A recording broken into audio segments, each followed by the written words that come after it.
자, 질문 하나 드리고 말씀 시작하겠습니다. 사랑하는 성도 여러분, 하나님 나라 확장에 쓰임 받는 일꾼은 어떤 사람일까요? 한번 생각해 보신 적이 있으십니까? 지난주에 우리가 그런 이야기를 나눴습니다. 예수님께서 제자들에게 이렇게 말씀을 하셨어요. 추수할 것은 많은데 일꾼이 적다. 그러니까 추수하는 주인에게 청하여 일꾼을 보내주소서 하라. 이거 기도하라는 명령이었습니다. 그 말 듣고 제자들이 열심히 기도했죠. 그런데 예수님께서 느닷없이 기도하고 있는 그 제자들을 일꾼으로 세우셨습니다. 그런 내용을 봤었어요. 기도하면요, 누군가를 보내주실 거라고 생각을 했는데 그들을 직접 일꾼으로 세웠습니다. 제 입장에서는 꽤나 황당했겠다라는 생각이 들었습니다. 제가 그때 그런 이야기를 드렸어요. 기도하는 자가 권능을 받습니다. 기도하는 자가 하나님 나라를 위해 쓰임을 받습니다. 기억나십니까? 이거 곰곰이 생각해 보면 너무 당연한 이야기 아니겠습니까? 하나님께서 기도하는 자를 세워서 쓰시겠죠. 집에서 탱자탱자 놀고 있는 사람을 세워서 갑자기 하나님 나라의 귀한 사역을 맡길 리가 없습니다. 자, 그런데 그건 알겠는데 이 메시지에서 우리의 포지션은 어디에 있습니까? 지금 우리 시대에 한번 적용을 해본다면 여기서 말하는 일꾼은 누굴까요? 우리 중에서라면 어떤 사람일까요? 이런 걸 고민해 봐야 됩니다. 여러분은 추수할 일꾼 하면 떠오르는 사람이 누굽니까? 지금 머릿속에 떠오르셨습니까? 제가 맞춰볼까요? 일단 여러분은 아닐 겁니다. 그렇죠? 나는 아니잖아요. 그리고 나서 생각을 해보니까 선교사들이나 그리고 교회 목사나 이렇게 생각을 했을 겁니다. 다시 말해서 소위 직업이 목회자가 되어 있는 사람들, 이들이 일꾼이구나라고 생각을 했을 겁니다. 물론 제 생각하고는 완전히 다릅니다. 저는 모든 예수 믿는 사람들이라고 믿습니다. 다만 어쨌든 풀타임 사역자들, 저와 같은 사람들, 그리고 선교사들, 이런 사람들은 주의 일꾼으로 부르심을 받았다고 스스로 확신하고 인정하는 사람들이니까 이들은 일꾼이 맞겠죠. 그러니까 제 생각하고 여러분의 생각에 공통적으로 해당되는 사람일 겁니다. 그래서 이런 사람들에게 먼저 적용을 해보겠습니다. 그리고 나서 그래도 여러분이 생각이 맞다고 그런 생각이 드시면 그냥 그런가 보다 하고 넘어가시면 되고요. 듣고 보니까 제 생각이 맞다. 아, 내가 일꾼이구나 라는 생각이 드신다면 오늘 내용을 여러분의 삶에 적용을 하셔야 될 겁니다. 오늘 본문 말씀 같이 보면서 그 이야기를 나눠보도록 하겠습니다. 10장 5절입니다. 같이 읽겠습니다. 10장 5절입니다. 예수께서 이 12를 내보내시며 명하여 이르시되 이방인의 길로도 가지 말고 사마리아인의 고을에도 들어가지 말고. 지난주에 우리가 봤던 내용 혹시 기억이 나시는지 모르겠어요. 4장 23절하고 9장 35절하고 이렇게 위아래에 놓고 비교를 해봤었습니다. 두 구절이 거의 동일하죠. 다만 다른 게 있다면 갈릴리에서 사역을 할 거냐, 모든 마을과 도시에서 사역을 할 거냐, 이것만 달랐습니다. 이렇게 똑같이 쓴 이유, 또 그럼에도 불구하고 조금은 다르게 쓴 이유가 각각 있다고 말씀을 드렸어요. 똑같이 쓴 이유가 뭐였습니까? 이 두 개의 구절을 예수님의 사역 앞 뒤에 위치를 시킨 겁니다. 다시 말해서 동일한 구절 두 개가 예수님의 갈릴리 사역을 감싸고 있는 형국입니다. 그래서 한 구절은 예수님의 갈릴리 사역의 시작을, 한 구절은 예수님의 갈릴리 사역의 끝을 나타내는 말이라고 말씀을 드렸죠. 그럼에도 불구하고 이 똑같은 구절을 아주 똑같이 쓰지는 않고 또 다르게 쓴 이유가 있었죠. 이것은 예수님의 갈릴리 사역의 첫 번째 사역이 끝나는 것을 가르쳐 주는 것과 동시에 새로운 사역이 다시 시작되는 것을 알리는 역할을 했기 때문입니다. 그래서 더 이상 갈릴리가 아니라 모든 도시와 모든 마을로 퍼져나갈 겁니다. 그래서 이제부터는요, 예수님 혼자 안 하신다고 말씀드렸습니다. 제자들과 함께 하실 겁니다. 그래서 궁금해진 거잖아요. 그 제자가 도대체 누구냐? 나는 절대로 아니었으면 좋겠다. 성경을 보면요, 12명만 제자인 것 같아요. 12명만 세우신 것 같아요. 그러면 거기서 끝나면 좋겠는데 끝나는 거냐? 또 그렇지는 않잖아요. 지금도 아직 예수를 모르는 사람들이 너무나도 많은데 여기서 끝날 리가 없거든요. 계속해서 보면서 말씀을 드릴게요. 일단 오해는 없으시기 바랍니다. 더 이상 갈릴리 사역을 안 하신다는 이야기가 아니에요. 제자들도 갈릴리에서부터 사역을 시작하게 될 겁니다. 다만 여기가 최종 목적지는 아니에요. 갈릴리가 최종 목적지는 아니에요. 마태복음은 이렇게 끝을 맺거든요. 마태복음 28장 19절 20절입니다. 우리 이건 한번 찾아보겠습니다. 마태복음 28장 19절 20절입니다. 우리 한 목소리로 같이 읽겠습니다. 시작. 그러므로 너희는 가서 모든 민족을 제자로 삼아 아버지와 아들과 성령의 이름으로 침례를 베풀고 내가 너에게 분부한 모든 것을 가르쳐 지키게 하라. 볼지어다 내가 세상 끝날까지 너희와 항상 함께 있으리라 하시니라. 결국은 모든 민족에게 나가야 됩니다. 그게 예수님의 명령이잖아요. 그래서 제자들은 끝일 수 없습니다. 제자들이 끝이 아니에요. 12명이 이걸 어떻게 다 감당하겠습니까? 말이 됩니까? 이건 우리에게도 주시는 숙제이자 명령이라는 사실을 기억해야 됩니다. 그래서 일단은 그 일을 위해서 12명을 세우셨어요. 우리 10장 2절부터 4절도 같이 한번 읽어보겠습니다. 같이 읽겠습니다. 시작. 12사도의 이름은 이러하니 베드로라 하는 시몬을 비롯하여 그의 형제 안드레와 세베대 아들 야고보와 그의 형제 요한, 빌립과 바돌로메, 도마와 세리마테, 알페오 아들 야고보와 다데오, 가나나인 시몬 및 가룟 유다 곧 예수를 판자라. 저는 여러분들이 이 12명의 예수님의 제자들의 이름을 다 외우셨으면 좋겠습니다. 참고로 저는 이렇게 외웠습니다. 베안야요 빌바 도마야다시가. 한번 따라해 볼까요? 베안야요 빌바 도마야다시가. 이거 우리 어렸을 때는 이거 음을 붙여서 외웠거든요. 베안야요 빌바 도마야다시가. 절대로 안 잊어버릴 겁니다. 베안야요 빌바 도마야다시가. 어쨌든 그렇게 12명의 제자들을 세우시고 그 다음 이야기가 오늘 본문 말씀이거든요. 그러니까 이 부분을 보시면서 여러분 저한테 약속을 해주셔야 됩니다. 정말 이 내용이 12명의 제자에게만 해당되는 내용이라면 여러분이 맞았으니까 여러분 생각하신 대로 하시면 되고요. 그런데 말을 듣고 보니까 여러분의 이야기가 맞지 않고 제 이야기가 맞아서 12명뿐만이 아니라 우리 모두에게 해당되는 이야기다라는 생각이 드신다면 여러분 심각하게 여러분의 삶에 적용해 보셔야 될 겁니다. 약속해 주시기를 부탁드립니다. 12명의 제자를 세우시는 이유가 뭐라고 했습니까? 지난주에 뭐라고 했었죠? 추수하라고. 여기서 추수가 뭐였습니까? 하나님 나라의 확장이라고 말씀드렸어요. 심판이 아니라고 말씀드렸습니다. 그 사실을 알고 10장 5절을 다시 한번 볼게요. 같이 읽겠습니다. 시작. 예수께서 이 12를 내보내시며 명하여 이르시되 이방인의 길로도 가지 말고 사마리아인의 고을에도 들어가지 말고. 12명만 세웠으니까 12명을 보내는 건 너무 당연해요. 그러려고 세우신 겁니다. 일단 12제자를 부르셨고 12제자를 보내시는 건 보내시는 건데, 자, 이제부터가 중요합니다. 몇 가지 주의할 사항들이 있어요. 금지된 내용이 있고 꼭 해야 되는 의무 사항들이 있습니다. 그걸 예수님께서 말씀을 하실 거예요. 오늘 내용은요, 예수님께서 제자들을 특별히 파송하시면서 하는 내용이니까 무조건 중요해요. 기본적으로 중요해요. 그런데 더 주의 깊게 봐야 되는 이유가 있습니다. 오늘 내용은요, 대충 보면 오해하기가 딱 쉽습니다. 이런 내용들은 주의 깊게 보지 않으면 오해하게 되고 보고 싶은 대로 보게 돼요. 뭐 잘못 이해하는 거 뭐 그럴 수 있다고 치는데, 그런데 그냥 이런 수준을 넘어서 굉장히 사람을 교만하게 만듭니다. 그래서 오늘 내용을 가지고 다른 사람을 정죄하고 다른 사람들을 판단하게 됩니다. 그리고 나는 해당되지 않는다고 생각을 하게 될 겁니다. 우리 하나하나 살펴보도록 하겠습니다. 5절, 6절 같이 봅니다. 같이 읽겠습니다. 시작. 예수께서 이 12를 내보내시며 명하여 이르시되 이방인의 길로도 가지 말고 사마리아인의 고을에도 들어가지 말고 오히려 이스라엘의 집에 잃어버린 양에게로 가라. 여기서 예수님께서 12제자에게 주시는 명령의 포인트가 뭘까요? 딱 한마디로 유대인에게 가라. 아닙니까? 그러기 위해서 이방인의 길에 갈 필요가 없고 사마리아 고을에 들어갈 필요가 없는 거죠.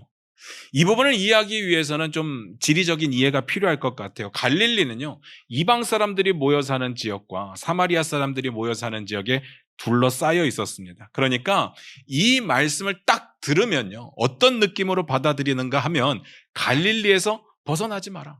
벗어나는 순간 이방이고 벗어나는 순간 사마리아거든요. 그러니까 갈릴리에서만 사역해라, 이렇게 말씀하시는 것처럼 들려요. 다시 말해서 이방인에게, 사마리아 사람들에게 복음을 전하지 말고 너희는 유대인들에게만 복음을 전해라, 이렇게 들립니다. 그래서 아마 유대인 제자들은요, 이 말을 들었을 때 뭐 당연하지 라고 생각을 했을 거예요. 뭐하러 그들에게 가요? 이방인들 싫은데요. 사마리아 사람들이 싫어 죽겠는데요. 혐오하고 있다고요. 굳이 갈 필요가 없죠. 가라고 해도 가기 싫었을 것 같아요. 여기서 우리가 좀 확실하게 했으면 좋겠는 내용이 있습니다. 첫 번째로 이 내용은요, 잘 보시면 지리적인 제한이에요. 그 길을 가지 말고 그 지역에 들어가지 말라는 내용입니다. 이방인들과 사마리아인들에게 복음을 전하지 말라는 내용이 아니었어요. 이방인들과 사마리아 사람들을 만나지 말라는 내용도 아니었습니다. 만약에 예수님께서 그렇게 말씀을 하셨다면 언행이 불일치하신 거죠. 우리 다 봤잖아요. 이미 이방인 백부장 만나셨어요. 이방인 백부장이 와서요, 이렇게 부탁을 했을 때 집에 오라고도 안 했는데 내가 니네 집 갈게, 이렇게 말씀을 하셨어요. 유대인은요, 이방인 집에 가면 안 돼요. 율법으로 안 돼요. 그런데 가신다고 말씀을 하셨어요. 오히려 백부장이요, 말리죠. 오실 필요 없습니다. 감당이 안 됩니다. 여기서 말씀만 하시면 낫겠습니다. 그러니까요, 또 이방인 백부장을 또 얼마나 축혀 세우면서 칭찬을 하셨는지 모릅니다. 무슨 말인지 아시겠습니까? 이건 지리적인 제한일 뿐이에요. 무슨 말인지 아시겠죠? 그러면 왜 지리적으로 제한을 두었느냐? 이유는 간단합니다. 하나님 나라 확장 사역의 순서가 그래요. 순서가 그렇기 때문에 그래요. 하나님 나라 사역은요, 한 번에 짠하고 전 세계에 한꺼번에 임하는 게 아닙니다. 어떻게 임합니까? 사람들을 통해서 점진적으로 펼쳐나갈 겁니다. 그래서 확장이라는 말을 쓴 거예요. 하나님 나라는요, 예루살렘에서부터 온 유대와 사마리아와 땅끝까지 퍼져나갈 겁니다. 순서는 유대인부터입니다. 그 뜻이에요. 여기에 왜 유대인부터 합니까? 난 대한민국에서부터 하고 싶습니다. 아무리 따져봐야 소용이 없어요. 이거 창세기 때부터 하나님이 그렇게 선택하신 거잖아요. 거기다 대놓고 따진들 무슨 의미가 있겠습니까? 그리고 이건 제 생각인데요, 아까 앞에서 그런 이야기를 드렸잖아요. 유대인들이 이방인의 길에도 가지 말고 사마리아 고을로도 들어가지 말라고 했을 때 그들의 생각은 뭐냐? 당연하지, 난 갈 생각 없었어 라고 생각했을 거라고 말씀을 드렸잖아요. 그런 그들에게 이방인 사역을 시킨다? 사마리아인 사역을 시킨다? 될 리가 없습니다. 그들이 이런 사역을 받아들일 준비가 안 되어 있어요. 그릇이 안 되어 있습니다. 이런 사역이요, 집중적으로 시작되는 게 사도행전부터거든요. 그때 사도행전에서 누가 이런 사역을 하느냐? 사도 바울이에요. 근데 사도 바울이 이 사역을 하면서 쉽게 했느냐? 그렇지 않아요. 이런 잘못된 인식, 잘못된 생각들을 뛰어넘기 위해서 엄청 애쓰거든요. 엄청 싸워야 됐습니다. 그런데 지금 맡긴다고요? 말이 안 되죠. 또 하나, 이렇게 점진적으로 확장된다는 의미는요, 지금은 12제자로 시작하지만 앞으로는 더 많은 일꾼이 필요하다라는 뜻이기도 하죠. 12명이 어떻게 모든 민족에게 갑니까? 모든 민족을 제자 삼으라고 했는데 12명이 어떻게 다 하냐고요. 그래서 이 글을 읽는 우리에게 남겨진 숙제가 뭡니까? 똑같습니다. 추수할 것은 많은데 일꾼이 적어요. 그래서 우린 기도해야 됩니다. 추수할 일꾼을 보내주소서, 기도해야 됩니다. 그런데 우리 내용 봤잖아요. 추수할 일꾼을 보내주소서라고 기도를 하면 하나님은 우리를 세우실 겁니다. 그리고 우리에게 그 추수의 일을 맡기실 겁니다. 그러니까 준비하고 있어야 됩니다. 그러라고 마태가 지금 이 내용을 쓰고 있는 거예요. 그 다음 볼까요? 10장 7절부터 8절입니다. 같이 읽겠습니다. 10장 7절부터 8절입니다. 시작. 가면서 전파하여 말하되 천국이 가까이 왔다 하고 병든 자를 고치며 죽은 자를 살리며 나병한 자를 깨끗하게 하며 귀신을 쫓아내되 너희가 거저받았으니 거저주라. 자, 12명의 제자들이 제일 먼저 유대인들에게 가야 되는 이유는 충분히 이해할 수 있지는 않아도 우리가 알았습니다. 그리고 가서 뭐 해야 되느냐? 예수님이 하신 걸 그대로 하면 돼요. 맞죠? 다 그 내용이잖아요. 그러니까 예수님이 어떤 일을 하셨는지 여러분 다 아시지 않겠습니까? 이미 다 아시겠지만 한번 찾아보겠습니다. 마태복음 9장 35절입니다. 같이 읽겠습니다. 마태복음 9장 35절입니다. 같이 읽겠습니다. 시작. 예수께서 모든 도시와 마을에 두루 다니사 그들의 회당에서 가르치시며 천국 복음을 전파하시며 모든 병과 모든 약한 것을 고치시니라. 이 구절이 예수님의 하나님 나라 사역의 두 번째 국면이 시작되는 구절이라고 말씀드렸잖아요. 예수님은 이거 하실 겁니다. 그런데 혼자 안 하시죠. 제자들과 함께 이걸 하실 겁니다. 그 관점에서 보시기 바라요. 가면서 뭐 하래요? 전파하랍니다. 뭘 전파해요? 천국이 가까이 왔다. 당연하죠. 예수님이 가면서 제일 처음 했던 이야기가 뭐예요? 회개하라, 천국이 가까이 왔다. 이 사역을 시작부터 하셨잖아요. 지금 예수님이 그 사역 하셨으니까 이제 제자들도 그것을 외쳐야 될 겁니다. 여기서 천국이 죽어서만 가는 천국은 아니라고 했어요. 우리의 삶의 자리에서 하나님의 왕권과 주권이 현실이 되는, 현실현이 되는 것을 말합니다. 그리고 천국이 가까이 왔다는 말은 뭐 거리상으로 다 왔다, 아니면 시간상으로 올 때가 됐다, 그런 이야기가 아니라고 했죠. 이미 시작되었습니다. 예수님이 시작하신 하나님 나라 이미 시작되었으니까 그 나라를 많은 사람들이 살아내야 되는 거죠. 그거 전파하는 겁니다. 그 다음에요, 예수님께서 모든 병과 모든 약한 것을 고치셨어요. 그러니까 제자들도 이거 하게 될 겁니다. 여기서부터 잘 봐야 돼요. 8절만 다시 볼게요. 8절만 읽겠습니다. 시작. 병든 자를 고치며 죽은 자를 살리며 나병한 자를 깨끗하게 하며 귀신을 쫓아내되. 거기까지만 봅니다. 예수님께서 이전 사역에서, 갈릴리 사역에서 하셨던 일을 그대로 나열을 했어요. 병든 자 수도 없이 고치셨어요. 병 중에 가장 세다고 말씀드렸던 나병 환자 고치셨어요. 게다가 죽은 자도 살리셨습니다. 그 일을 하셨고 제자들도 그 일을 하게 될 거죠. 그건 알겠는데, 그래서 그냥 우리는 그런가 보다 하고 넘어갔어요. 이게 무슨 말인가 하면요, 이렇게 그런가 보다 하고 넘어가면 어떤 문제가 생기느냐, 분명히 여러분들 가운데 이렇게 생각하시는 분이 계실 거예요. 아, 우리 일은 아니구나. 왜냐면요, 우린 권능을 받은 적이 없어요. 병을 고쳐본 적도 없고 죽은 자는 살려본 적도 없어요. 귀신은 너무 무서워요. 그런데 이게 어떻게 우리의 일이에요? 우리는 권능을 받은 적이 없는데. 잘 생각하셔야 됩니다. 치유나 기적이 예수님의 사역의 목적이 되었던 적이 있었나요? 없었습니다. 예수님께서 이 땅에 병을 고치러 오신 게 아니라고 했어요.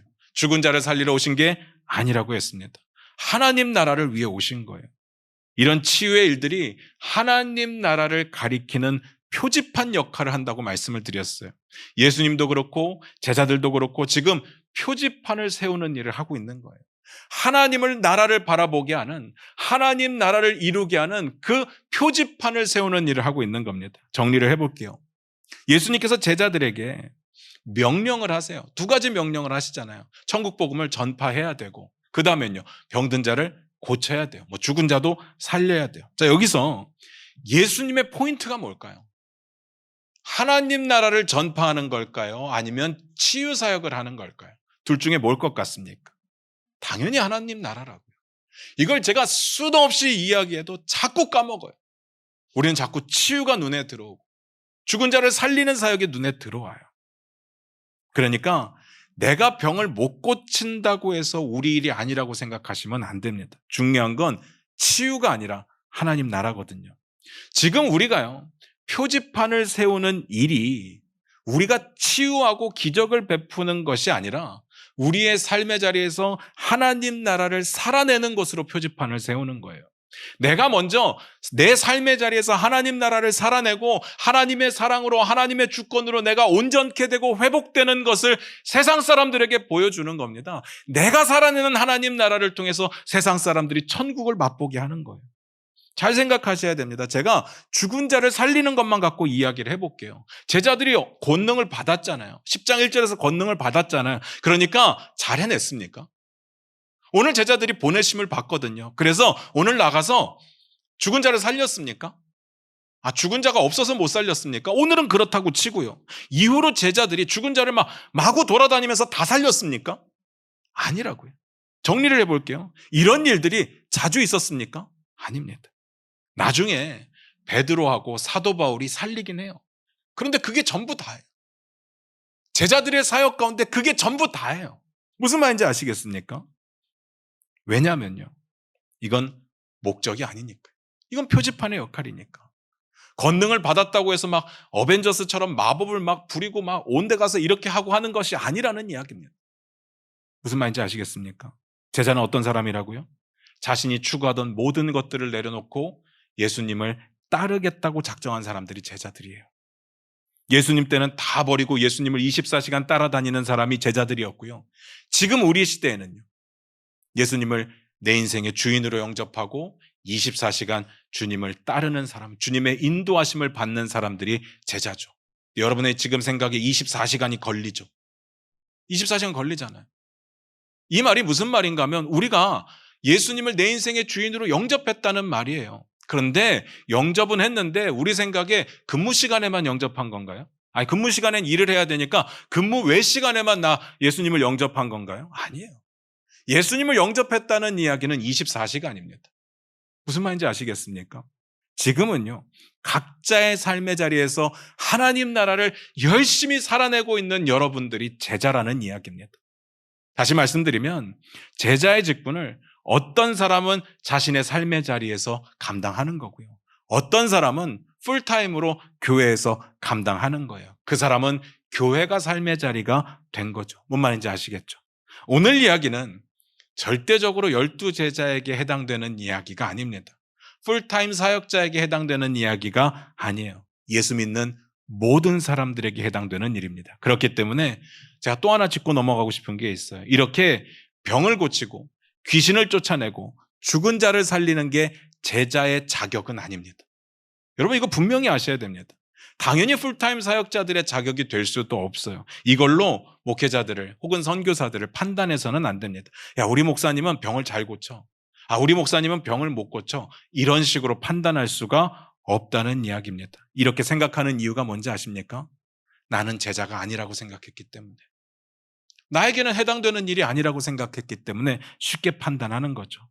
이렇게 병을 고치는 능력이 제자의 자격이라면 아마 거의 없을 겁니다. 그러지 않겠습니까? 그 다음 봅니다. 8절 끝부분부터 10절까지 보겠습니다. 너희가 거저 받았으니 그 부분부터 봅니다. 시작. 너희가 거저 받았으니 거저 주라. 너희 전대에 금이나 은이나 동을 가지지 말고 여행을 위하여 배낭이나 두벌옷이나 신이나 지팡이를 가지지 말라. 이는 일꾼이 자기의 먹을 것 받는 것이 마땅함이라. 파송을 위해 자세하게 뭘 가져야 되고 뭘 가지지 말아야 되고를 말씀을 하시죠. 근데 오해하지 마시기를 부탁드려요. 성경에 나타난 이런 세부적인 명령들 있잖아요. 아주 자세한 명령들을 가지고 그대로 우리의 삶에 적용하면 문제가 될 때가 굉장히 많습니다. 이걸 문자 그대로 적용을 하려면요, 앞에서 제가 말씀드렸던 죽은 자를 살려야 돼요. 그런 사람들에게 해당되는 이야기가 될 겁니다. 이거는 원리에 관한 이야기예요. 여기서 중요한 건 뭐냐? 거저 받았으니까 거저 주라. 이게 중요한 겁니다. 이게 제자가 가져야 될 기본적인 삶의 자세와 태도입니다. 이게 원리예요. 한번 보시겠습니다. 전대에 금이나 은이나 동을 가지지 말고 또요, 여행을 위해 배낭이나 두벌 옷이나 신이나 지팡이를 가지지 말라. 한 벌 옷은 가져도 된다는 얘기죠. 각각의 의미를 고민해 보지는 않겠습니다. 그 이유는 뒤에 가서 말씀을 드릴게요. 그런데 이렇게 말씀하신 이유는 아마도 긴박성 때문일 거예요. 예수님께서 자, 가서 전해라 그러면 바로 가야죠. 그게 제자잖아요. 여기서 뭐 출애굽 때처럼 막 이것도 싸가지고 저것도 싸가지고 짐을 다 챙겨가지고 가려면 시간이 없어요. 그리고 우리가 예수님을 따르겠다는 제자 중에 아버지 장례 치르고 오겠다고 말했다가 예수님한테 엄청 자격 없는 사람 취급당했던 사람을 봤잖아요. 이것은 긴박성의 문제입니다. 그리고 상황적으로 보면요, 여행을 위해 이렇게 되어 있습니다. 다시 말해서 이 이야기는 하나님 나라를 전파하는 사역을 위해 파송받았을 때의 이야기입니다. 그러니까 오해하시면 안 되죠. 제자들이요, 제자로 부르심을 받았을 때, 제자로 세워졌을 때, 평소에 살아갈 때도 이런 것들은 다 필요 없어. 옷은 한 벌만 있으면 돼 라고 말씀하시는 게 아니에요. 이렇게 살아갈 수 있는 사람은 세상에 없죠. 그래서 여기서 포인트는요, 가지지 마라가 아니라 거저 주랍니다. 이거 기억하셔야 돼요. 거저 주라가 포인트입니다. 이게 무슨 말인가 하면 복음을 전하거나 말씀을 선포하거나 병을 고치거나 죽은 자를 살렸을 때 그걸 가지고 돈을 요구하지 말라는 이야기예요. 물질을 요구하지 말라는 거예요. 그건 거저받은 능력이잖아요. 하나님께서 거저받 주신 권능이니까 그걸 행하고 돈을 달라고 하면 안 돼요. 그래서 가지지 말라라고 이야기를 하는 거죠. 하나님의 능력을 행하고 돈을 요구하는 목회자가 있다? 가짜입니다. 100% 가짜입니다. 하나님의 권능과 하나님의 은혜가 돈으로 계산되지 않아요. 내가 베푼 하나님의 능력과 권능이 돈을 받아들일 수 있는 그런 조건이 안 된다는 이야기입니다. 우리는 거저 받았으니까 거저 주는 일을 할 뿐이죠. 그러면 무슨 말인지는 알겠는데 여행을 갈 때 챙겨가지도 말고 또 가서도 사례를 요구하지 말고 그러면 이 일꾼들은요, 뭐 먹고 삽니까? 노숙하라는 이야기인가요? 아니면 굶어도 배 안 고프다는 이야기일까요? 그게 궁금할 수 있죠. 그래서 그 다음 내용이 뭡니까? 이는 일꾼이 자기의 먹을 것 받는 것이 마땅하대요. 사도 바울이 이렇게 이야기를 합니다. 사도 바울은 텐트메이커 선교사로 유명하잖아요. 자기가 먹을 것을 자기가 항상 공급해서 먹던 사람들이었는데 디모데전서 5장 18절에 이렇게 이야기를 합니다. 우리 화면 보시면서 같이 읽을게요. 같이 읽겠습니다. 시작. 성경에 일렀으되 곡식을 밟아 떠는 소의 입에 망을 씌우지 말라 하였고 또 일꾼이 그 삭슬 받는 것은 마땅하다 하였느니라. 주의 일꾼이 그의 먹을 것을 공급받는 건 마땅한 일입니다. 당연한 일이에요. 사역자하고 레위인은 다르다고 말씀을 드렸어요. 같을 수가 없죠. 그러나 가만 보다 보면 비슷한 부분들이 굉장히 많이 있기는 합니다. 근데 레위인의 모습을 보면 레위인은 소득을 만들어낼 수 있는 입장이 아니었기 때문에 나머지 지파들이 레위인을 책임져야 했습니다. 사역자라고 불리는 사람들이 마찬가지로 제자라고 불리는 사람들이 소득에 종사하는 사람들이 아니라 풀타임으로 주의 일을 하는 사람들이기 때문에 그들은요, 일을 하면서 자신의 삶을 책임질 수가 없었어요. 그래서 교회가 책임을 져주는 겁니다. 그게 원리인 거죠. 다만 이런 차이는 있죠. 어떤 사람은 각자의 삶의 자리에서 소득을 이루며 하나님 나라를 살아내는 거고, 풀타임 사역자들은 복음을 전하며 교회 일을 하며 소득은 없지만 하나님 나라를 하고 있는 거고요. 여기서 헷갈리시면 안 됩니다. 너희가 거저 받았으니 거저 주라라는 말과 이는 일꾼이 자기 먹을 것을 공급받는 것이 마땅하다라는 말이 상충되는 것처럼 보여져요. 전자는 거저 줘야 되고 후자는 마땅히 받아야 돼요. 같은 사람 이야기예요. 다른 사람 이야기가 아니에요. 뭐가 맞습니까? 정리를 해볼게요. 전자는 자신의 사역의 대가를 요구할 수가 없어요. 그런데 후자는 마땅히 대가를 공급받아야 돼요. 뭐가 맞습니까? 너무 헷갈리죠. 설명을 좀 더 드릴게요. 저는 연예인들을 불러서 간증을 세우고 하는 일을 좋아하지 않습니다. 그들의 영향력은 엄청나죠. 파급 효과 엄청납니다. 아마 유명 연예인 여기 불러다 세우면 여기 꽉 찰 겁니다. 안 그렇겠습니까? 그런데 제가 왜 그들을 부르지 않느냐? 그들은요, 기본적으로 올 때 돈을 요구해요. 저는 그들의 입장이 되어보지 않아서 잘 모르겠어요. 소속사의 문제도 있고 여러 가지 상황이 있겠죠. 그래서 그들을 판단하고 싶거나 정죄하고 싶은 마음이 전혀 없습니다. 그런데 제 목회 철학은요, 이유가 어찌 되었건 간에 얼마를 정해서 달라고 하는 사람은 저는 세우지 않기로 했습니다. 그게 제 목회 철학이에요. 거저 받은 건 거저 주는 게 맞거든요. 그게 하나님 나라를 살아가는 백성들의 삶의 자세와 태도 아니겠습니까? 이건 원리거든요. 정말 하나님의 은혜를 우리가 받았다면 그 받은 은혜를 나누는 건 거저하는 게 맞습니다. 이게 은혜 받은 사람의 자세예요. 그렇다면 그들은 뭐 먹고 사느냐? 니네가 먹고 살든 말든 나는 관심이 없다, 그 이야기가 아니에요. 잘 들으세요. 거저 주는 건 하나님 나라의 일을 하는 일꾼의 삶의 자세와 태도예요. 그러니까 그들이 할 일이에요. 그런데 그 일꾼들에게 일을 시킨 우리는 최선을 다해 그를 섬길 의무가 있는 거죠. 일꾼을 불렀으면 그 일꾼에게 먹을 것을 주는 게 마땅합니다. 이 일꾼이 먹을 것을 공급받는 게 마땅하다라는 이야기는 누군가는 그 일꾼에게 먹을 것을 주는 게 마땅하다는 뜻이죠. 이게 거꾸로가 되면 비즈니스가 됩니다. 내가 하나님께 달란트를 받았고 권능을 받았고 받은 은혜가 커서 어딘가에 가서 그 사역하는데 자, 돈 내놓으십시오 라고 하거나, 아니면 교회는 그런 유명한 사람들을 불러서 일을 시키고는 어떻게든 안 주려고 하고 어떻게든 싸게 주려고 하고, 그렇게 하는 건 이건 비즈니스예요. 효율성을 따지는 거잖아요. 그래서 이 내용은요, 가지지 말라가 포인트가 아닙니다. 거저 주라가 포인트고요. 이걸 바꿔서 말씀드리면 하나님을 철저하게 신뢰하고 의지하라는 뜻입니다. 그래야 거저 줄 수 있잖아요. 잘 생각해 보세요. 추수의 주인이 누구라고요? 하나님이시라고. 추수의 주인이 일꾼을 보냈는데 그 일꾼이 일을 할 때 필요한 건 하나님이 채우실 거예요. 당연한 것 아닙니까? 주인이 그 정도도 안 해주시겠습니까? 우리가 믿고 있는 하나님이 그 정도도 안 하실 것 같아요? 아니에요. 이 추수의 주인은 분명히 하나님이십니다. 그런데 어떻게 채우시느냐? 하늘에서 맨날 만나 매출하게 이렇게 내려주는 것이 아니라 그건 그때뿐이었고, 이제는 사람들을 통해서, 하나님의 백성들을 통해서, 하나님의 자녀들을 통해서 채우실 거예요. 내가 내 몫을 굳이 요구하지 않아도 하나님께서는요, 준비된 백성들을 통해서 채우실 겁니다. 왜요? 그게 하나님 나라의 통치 원리니까. 하나님 나라 백성들이 하나님 나라의 일을 열심히 하는데 하나님 나라 왕 되신 하나님께서 모른 척한다? 있을 수가 없죠. 그러니까 우리가 거저받았으니까 거저줄 수 있는 근거가 뭐냐? 하나님을 향한 철저한 신뢰, 왕을 향한 철저한 신뢰, 내 주인을 향한 철저한 신뢰, 그게 있을 때 거저줄 수 있다는 이야기죠. 그러면 하나님께서 채우실 겁니다. 그러니까 이 구절을 가지고 이런 주장은 안 하셨으면 좋겠어요. 많은 사람들이 목회자, 선교사들의 청빈을 이야기하면서 이 구절들을 인용합니다.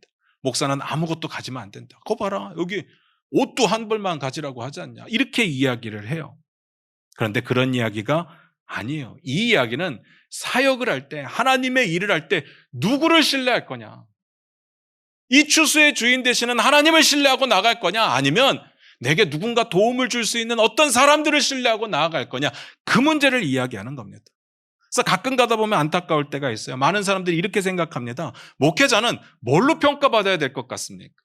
그가 하나님 나라를 목숨 걸고 살아내느냐, 하나님의 말씀에 얼마나 순종하느냐, 하나님의 말씀 앞에 얼마나 무릎 꿇느냐, 이걸로 평가받아야 되는데 꽤 많은 경우에 목회자들이 뭘로 평가를 받느냐, 저 목사님은 평생을 가난하게 살았어, 진짜 훌륭한 목사야. 저 이런 이야기 너무 많이 들어봤어요. 이렇게 생각하는 이유가 뭘까 고민을 해봤어요. 목회자들 중에 도둑이 많아요. 부끄럽죠. 얼마나 도둑이 많았으면 사람들이요, 가난이 목회자의 평가의 기준이 되었겠어요. 그렇게 생각하게 되다가도 그렇다고 해서 이건 기준은 아니에요. 목회자가 어떻게 살아가느냐, 어떻게 하나님 나라를 살아가느냐, 어떻게 말씀 앞에 무릎 꿇느냐, 얼마나 말씀을 바라보느냐, 얼마나 하나님과 깊은 관계가 있느냐, 이게 평가의 기준이 되어야지, 돈이 있고 없고가 평가의 기준이 되면 전 좋죠. 전 가진 게 없거든요. 세상에서 제일 가난한 목회자인 제가 그럼 세상에서 제일 믿음 좋은 목사가 된다는 이야기인데, 이 논리는 맞지 않아요. 저보다 훌륭한 목사님들 정말 많은데 그들이 돈 있는 경우들도 있어요. 이건 하나님 나라에서 아무 의미 없는 이야기입니다. 무슨 말인지 아시겠습니까? 돈이 있고 없고가 중요하지 않아요. 우리가 얼마나 하나님 나라를 신뢰하고 살아가느냐가 문제인 거죠. 그리고 만약에 이게 목회자의 기준이 될 때요, 앞에서 말씀드렸잖아요. 이건 목회자에게만 해당되는 이야기가 아니에요. 우리 모두에게 해당되는 이야기입니다. 그래서 우리는 죽어라 가난만 해야 돼요, 그런 이야기가 아니에요. 무슨 말인지 아시겠습니까? 앞에서 이런 이야기 드렸습니다. 뭘 가지지 말고 각각의 내용은 다루지 않겠습니다. 뒤에 가서 이유를 설명드리겠습니다. 지금 설명을 드릴게요. 이런 구체적인 실천적인 방안들이요, 마가복음에도 나오는데 내용이 좀 달라요. 누가복음에도 나오는데 내용이 좀 달라요. 그러면 이걸 가지고 어떻게 매뉴얼을 만들 수 있을까? 우리는 마가복음을 보고 있으니까 마가복음의 이야기가 맞는 것 같으니까 마가복음으로 합시다. 그러면 누가가 서운하죠. 그렇잖아요. 마가가 서운하잖아요. 열심히 써놨는데 왜 마태복음만 가지고 이야기를 해요? 이건 매뉴얼로 만들 수 없어요. 여기서 중요한 건요, 원리입니다. 이 이야기가 나중에는 어떻게 바뀌는지 아세요? 누가복음 22장 35절 36절 볼까요? 우리 화면 보시면서 같이 읽겠습니다. 누가복음 22장 35절 36절입니다. 시작. 그들에게 이르시되 내가 너희를 전대와 배낭과 신발도 없이 보내었을 때 부족한 것이 있더냐? 이르되 없었나이다. 이르시되 이제는 전대에 있는 자는 가질 것이요 배낭도 그리하고 검없는 자는 겉옷을 팔아 살쩌다. 전대도 가지고 배낭도 가지고 검도 사라고 말씀하십니다. 그러니까 여기서 포인트는 가지지 않는 게 정답이 아닌 거예요. 뭐가 정답이라고요? 거저받았으니까 거저줘라. 뭘 갖고 뭘 가지면 안 되고가 중요한 게 아닙니다. 그리고 또 하나, 우리는 거저주라 라고 이야기하니까 거저라는 말에 굉장히 관심이 가요. 영어 번역을 보니까 freely예요. 공짜로 줘라. 여기에 막 포커스를 맞추죠. 왜요? 우린 돈이 중요하잖아요. 돈이 중요하니까. 이게 굉장히 중요한 부분이에요. 그런데 이 말은 거저에만 포커스가 있는 게 아니라 거저 주라에 포커스가 있는 거예요. 우리가 거저 받았으니까 줘야 되는데 거저 주는 거예요. 우리가 받았으니까 줘야 되는데 거저 받았으니까 거저 주라는 이야기예요. 주는 데 포커스가 맞춰져 있습니다. 그래서 우리 모두에게 해당이 돼요. 잘 생각해 보세요. 구원을 예수님의 12제자만 받았어요? 아니면 사역자들만 받았어요? 우리 모두가 받은 거 아닙니까? 하나님의 나라를, 하나님의 나라의 특권을 12제자만 받았나요? 헌신된 사역자들만 받았나요? 아니라고. 우리 모두가 다 하나님 나라를 살아갈 수 있는 특권을 얻었잖아요. 여러분은 예외가 아니라는 이야기입니다. 어떻게 생각하십니까? 말씀 마무리 짓겠습니다. 오늘 이야기는요, 하나님 나라 확장에 쓰임받는 자가 누구냐에 대한 이야기였습니다. 그러니까 하나님 나라를 살아내는 건 이건 당연한 일이니까 다시 말씀을 안 드리고요. 그게 누구냐고. 우리에게 적용을 해보면 풀타임으로 사역을 하는 사람들 뿐만 아니라 삶의 자리에서 하나님 나라를 살아내고 있는 여러분 모두를 이야기하는 겁니다. 모든 하나님 나라 백성들을 말하는 거예요. 풀타임 사역자들은 주의 일을 감당하고 교회 일을 감당하고 복음을 전하는 일을 해요. 그게 삶의 자리거든요. 나머지는요, 삶의 현장에서, 여러분의 삶의 현장에서, 가정에서, 직장에서, 학교에서 처절하게 하나님 나라를 살아내는 거예요. 하나님의 주권과 하나님의 왕권, 다시 말해서 하나님의 통치를 받아들이며 하나님이 기뻐하시는 일을 우리가 살아내는 겁니다. 그게 하나님 나라 확장이에요. 여러분을 그 자리에 보내신 이유가 그 뜻이라는 이야기입니다. 그 삶의 현장에서 처절하게 살아내셨으면 좋겠습니다. 몸부림치며 살아내셨으면 좋겠습니다. 하나님의 통치를 받아들이시고, 그리고 여러분이 복음의 통로가 되십시오.